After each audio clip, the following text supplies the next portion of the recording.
नमस्ते, मैं हूं राकेश चौधरी और आप देख रहे हैं एक्सप्रेस पब्लिक न्यूज। मेरे साथ एक ऐसे चौकीदार हैं जिन्हें आप सब भली भांति जानते होंगे और उन्हें पहचान भी रहे होंगे, क्योंकि ये महाराजगंज जनपद के जिला अध्यक्ष हैं। एक वीडियो डिस्प्ले पे आप सबको वीडियो दिखाई दे रहा होगा, जिसमें ये चौकीदार हैं जो चाय वितरण कर रहे हैं, चाय बांटते देते नजर आ रहे हैं। अब आप सब ये सोच रहे होंगे कि चाय देना कौन बड़ी बात है, लेकिन बड़ी बात यह है कि चाय ये फ्री में दे रहे हैं, न कि किसी से 1 रुपया ले रहे हैं, और फ्री में ही दे रहे हैं। और 351 कन्याओं को ये चाय पिलाने का कार्य कर रहे हैं। अब बड़ा सवाल यह है, ये है एक चौकीदार, और एक चौकीदार का सैलरी जो होता है महीने का, वो मात्र होता है 2500 रुपये। अब मात्र 2500 रुपये जब सैलरी चौकीदार का होगा, तो उसमें इतना बड़ा कदम उठाना बहुत बड़ा बात होता है। अब इनसे बातचीत करते हैं, समझने का प्रयास करते हैं, आखिर इनके अंदर जिज्ञासा कहाँ से वो आया, प्रेरणा कहाँ से मिला, कौन इन्हें सजेस्ट कर दिया, इसके बारे में समझते हैं। सबसे पहले चौकीदार जी, बहुत बहुत स्वागत है आपका एक्सप्रेस पब्लिक न्यूज में।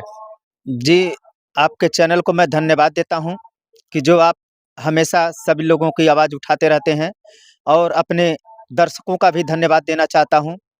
अच्छा, आपके अंदर जिज्ञासा और प्रेरणा ये कहाँ से मिल गया कि मुझे 351 कन्याओं को चाय पिलाना है? जी, मेरे मन में जिज्ञासा, जब मैं कोई भी धर्म का कार्य होता है, तो हर लोगों की इच्छा होती है कि मैं कुछ दान करूं।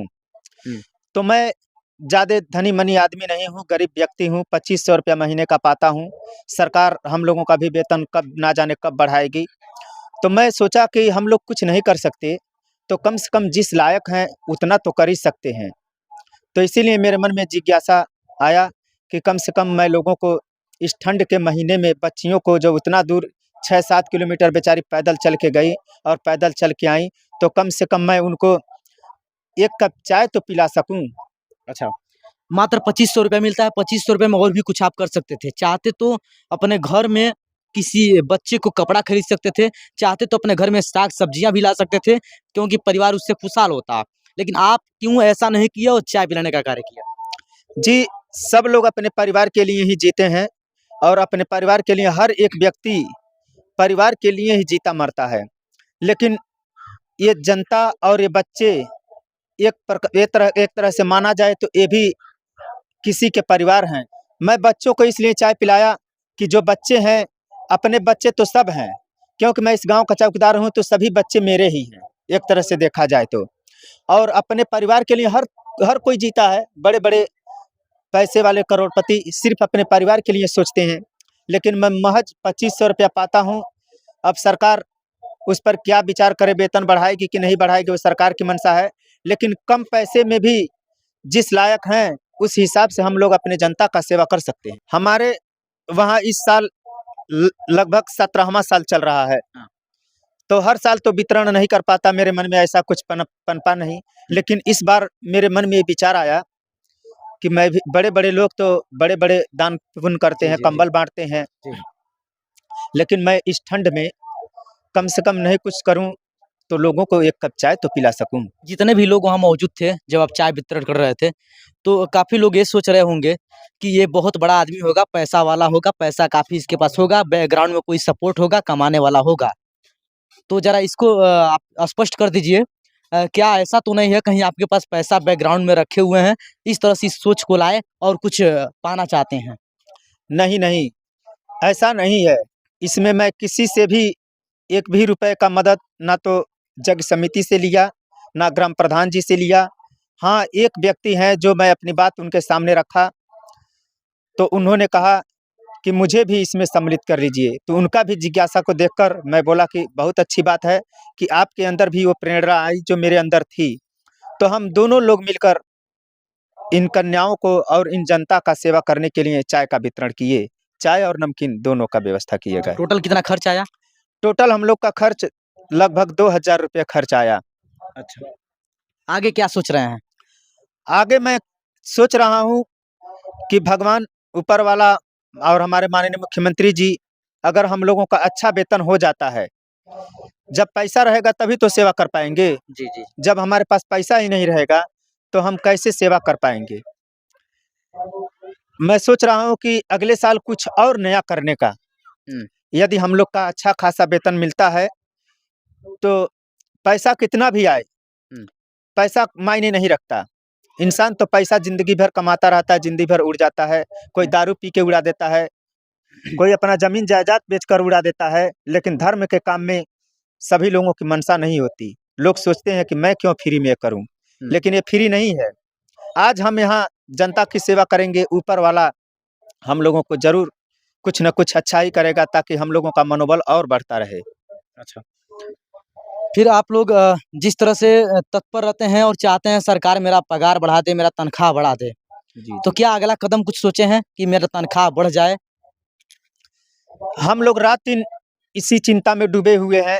कभी कभी ऐसा होता है कि सरकार हम लोग का मानदेय या वेतन नहीं बढ़ा रही है, तो हम लोग आत्महत्या भी करने के लिए सोच लेते हैं अपने मन में। लेकिन फिर विचार आता है कि आत्महत्या कर लेने से क्या साबित कर पाएंगे। सरकार क्या जानेगी कि एक चौकीदार मर गया, उसको क्या फर्क पड़ने वाला है, ऐसे बहुत लोग मरते रहते हैं।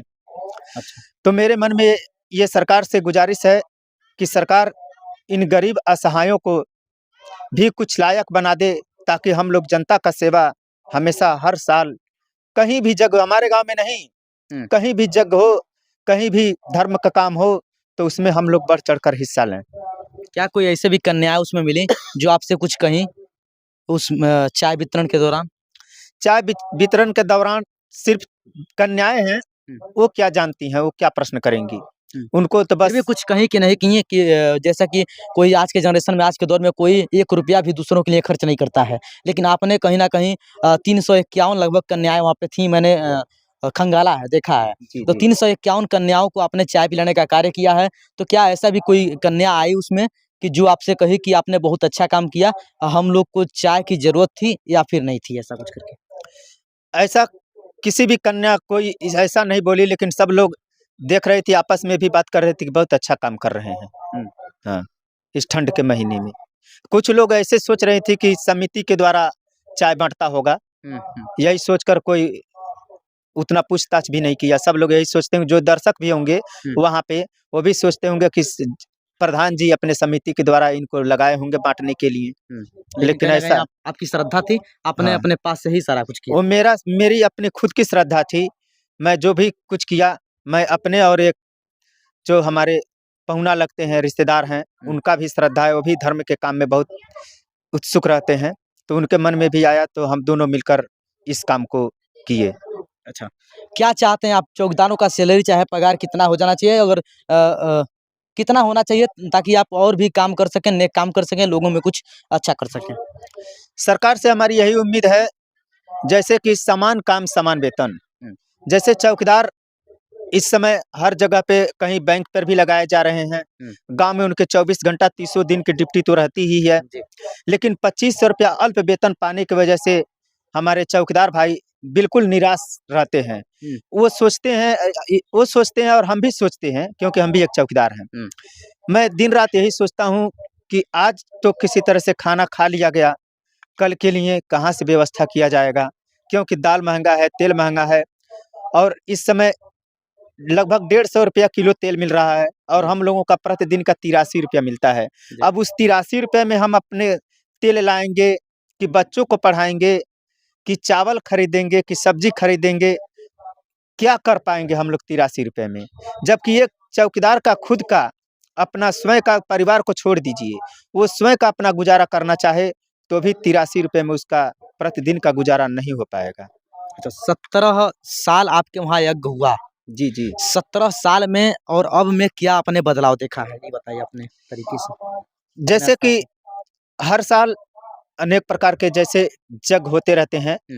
इस बार हमारे गाँव में जैसे 22 जनवरी को श्री राम जी का प्राण प्रतिष्ठा का महोत्सव भी मनाया जाता है। जी। पिछली साल मनाया गया था, और इस साल उनका और भी भव्य प्रदर्शन होगा, और इसी में हम लोग का यज्ञ भी रखा जाता है, इसी जनवरी महीने में। तो इतना शुभ अवसर कहाँ प्राप्त होगा, और कुंभ का मेला भी लगा हुआ है। जी। तो इसी को देखते हुए और यहाँ पर श्री रामचरितमानस महायज्ञ भी रखा गया है। लेकिन मैं पूछना चाहता हूँ आपसे ये कि 17 साल आपके वहाँ यज्ञ रहा। जी, जी। आज 17 साल से हो रहा है, आपने देखा है उस चीज़ों को। जी। तो 17 साल में और इस साल में क्या कुछ बदलाव देखने को मिला है आपको? बदलाव देखने को बहुत बड़ा बदलाव इस बार देखने को मिला। क्या कुछ मिला है?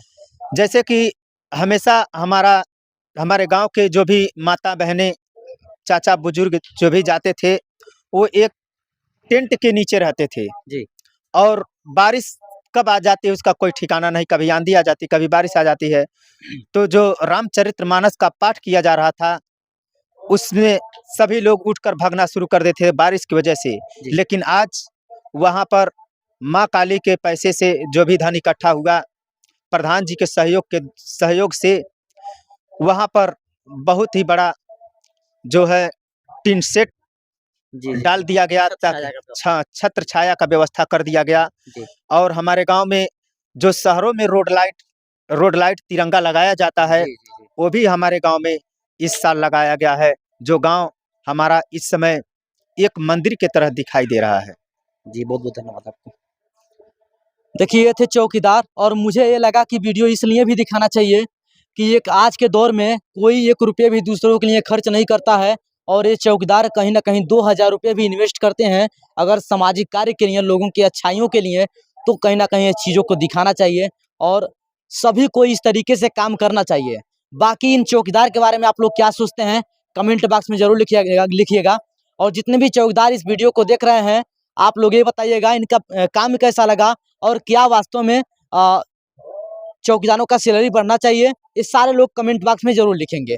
बाकी वीडियो यूट्यूब पर देख रहे हैं तो आप लोग चैनल को सब्सक्राइब कर लीजिएगा और वीडियो फेसबुक पर देख रहे हैं तो पेज को लाइक कर लीजिएगा। मैं हूँ राकेश चौधरी, आप देख रहे थे एक्सप्रेस पब्लिक न्यूज़। जय हिंद। जय